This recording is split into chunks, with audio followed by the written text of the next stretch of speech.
Josh, thanks very much for your time. Not an easy thing to stand here after a defeat like that, but it's a defeat that's fallen you in a manner that you haven't really seen too often in recent times. How do you react to that?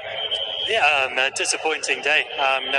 Very much outplayed by New Zealand and a tough defeat to take, but it is one loss. Whether we lost by a run or the margin we did today, it's still one loss at the start of what is a long tournament. That's true. Obviously, defeat not terminal at all, but it's damaging for net run rate. But I wondered about perhaps psychological impact of losing in that way. Yeah, I think there's a lot of guys in our team who've played a lot of cricket. We've beaten teams in this way before and been on the end of these results before as well. So we won't read too much into it. We won't get too down on ourselves as much as we wouldn't get too high if we were on the other side as well. Let's start with the first half of the game, 282. Did you fear you were a little bit below par?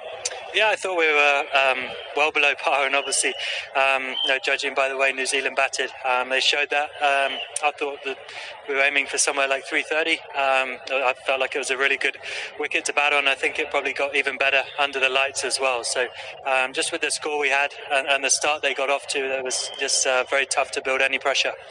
You at some stage just say, do you know what?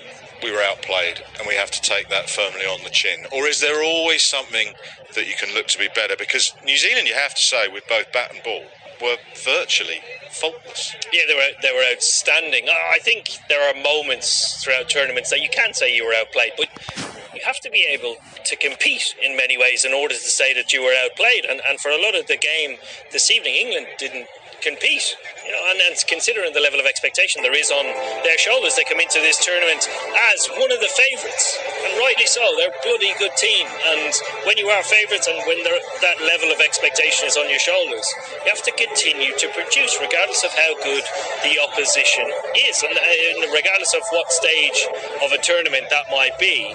You have to find a way around it.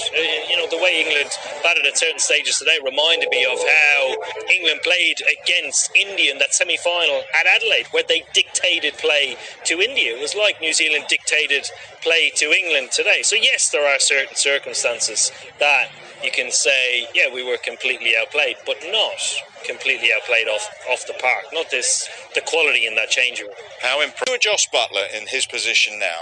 What would you be saying to the guys now? And would it be now, or would you let it wait? No, it would be now, and the reason for that is because they were so far off the mark. With Joe Root here just a few moments ago talking about missing both sides of the wicket with the ball and possibly 30 or 40 short with the bat. That's a lot of runs to be short by, and trying to find a balance. He was talking about not being bowled out for upwards of 230 or 240 and trying to find that balance. If you listen to their skipper, Josh Buttler, throughout the back end of our summer, he continued to reiterate the message that they have to be more aggressive, they have to be brave. And for many years, they have been the side to chase. So coming into a game where you've just defeated the opposition 3-1 in an ODI series, they know that they have to bring close to their A game in order to beat you. So they are chasing you as fast and as quickly as they can.